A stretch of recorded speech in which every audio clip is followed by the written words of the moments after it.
नमस्कार दोस्तों, आज हम एक अत्यंत रहस्यमय विषय पर चर्चा करेंगे, मारण तंत्र विद्या। इस वीडियो में हम जानेंगे कि मारण तंत्र विद्या क्या है, यह कैसे काम करती है और इसके साथ जुड़ी शंकाओं का निवारण भी करेंगे। तो चलिए इस रहस्यमय यात्रा की शुरुआत करते हैं। मारण तंत्र विद्या तंत्र शास्त्र का एक गूढ़ और खतरनाक हिस्सा है। इसे नकारात्मक उद्देश्यों के लिए उपयोग किया जाता है और इसका उद्देश्य किसी विशेष व्यक्ति को नुकसान पहुंचाना, बीमारी में डालना या उसकी मृत्यु तक की स्थिति पैदा करना हो सकता है। तंत्र शास्त्र की यह विद्या बहुत ही शक्तिशाली मानी जाती है और इसे सही ढंग से करना आवश्यक होता है। मारण तंत्र विद्या क्या है?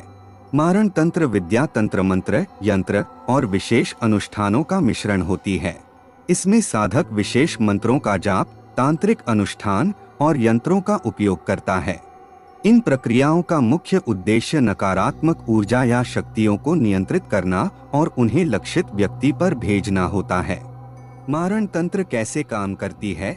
मारण तंत्र की प्रक्रिया बहुत ही गूढ़ और जटिल होती है। इसमें विभिन्न प्रक्रियाएं शामिल होती हैं। मारण तंत्र में विशेष देवी देवताओं और शक्तियों का आह्वान किया जाता है। यह आह्वान साधक के इरादे और तंत्र मंत्र की विधि पर निर्भर करता है। मारण तंत्र में निम्नलिखित देवी देवताओं और शक्तियों का आह्वान किया जाता है। काली माता। काली माता को अत्यधिक शक्तिशाली और तंत्र विद्या की अधिष्ठात्री देवी माना जाता है। वे नकारात्मक ऊर्जा और विनाश की देवी हैं। मारण तंत्र में काली माता के मंत्रों और यंत्रों का विशेष महत्व है। भैरव। भैरव को शिव का रौद्र रूप माना जाता है और उन्हें तंत्र विद्या में विशेष स्थान प्राप्त है। भैरव के मंत्र और साधनाएं मारण तंत्र में उपयोग की जाती हैं। चामुंडा। चामुंडा देवी को दुर्गा का एक उग्र रूप माना जाता है। उन्हें मारण और उच्चाटन तंत्र में महत्वपूर्ण माना जाता है। उनके मंत्र और अनुष्ठान मारण तंत्र में प्रयुक्त होते हैं।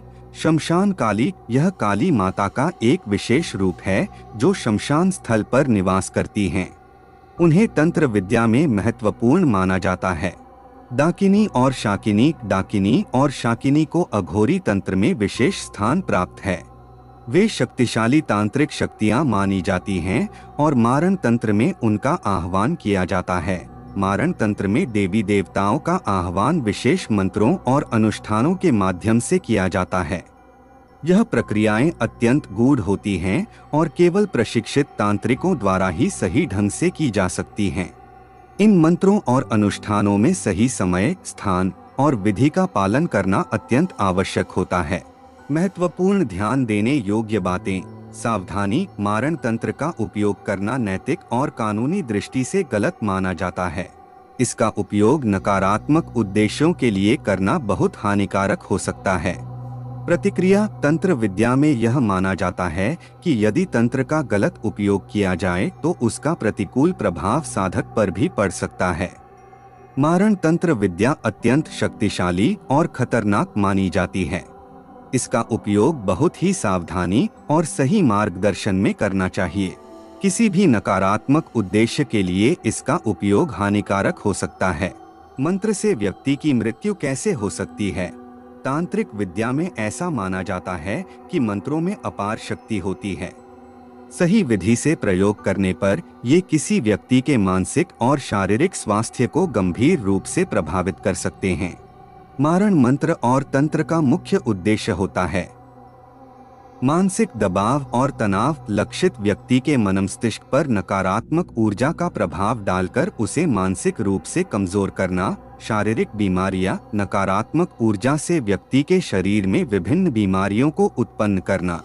भय और आतंक। व्यक्ति के चारों ओर भय और आतंक का वातावरण निर्मित करना जिससे उसकी मानसिक स्थिति बिगड़ जाए। शंकाओं का निवारण। चलिए अब हम मारण तंत्र विद्या से जुड़ी कुछ प्रमुख शंकाओं का निवारण करते हैं। नैतिकता और कानून। मारण तंत्र का प्रयोग नैतिक और कानूनी दृष्टिकोण से गलत माना जाता है। इसका उपयोग करना किसी भी समाज में स्वीकार्य नहीं है। प्रभाव और प्रतिक्रिया। यह मान्यता है कि जो व्यक्ति इस विद्या का प्रयोग करता है उसे भी नकारात्मक परिणामों का सामना करना पड़ सकता है। विश्वास तंत्र मंत्र पर विश्वास और उनके प्रभाव व्यक्ति के मानसिक और सांस्कृतिक दृष्टिकोण पर निर्भर करते हैं। हमारे आज के वीडियो में इतना ही। हम आशा करते हैं कि आपको मारण तंत्र विद्या के बारे में महत्वपूर्ण जानकारियां प्राप्त हुई होंगी। अगली बार फिर मिलेंगे एक नए रहस्य के साथ। तब तक के लिए ध्यान रखें, ज्ञान का सही उपयोग ही सच्ची विद्या है।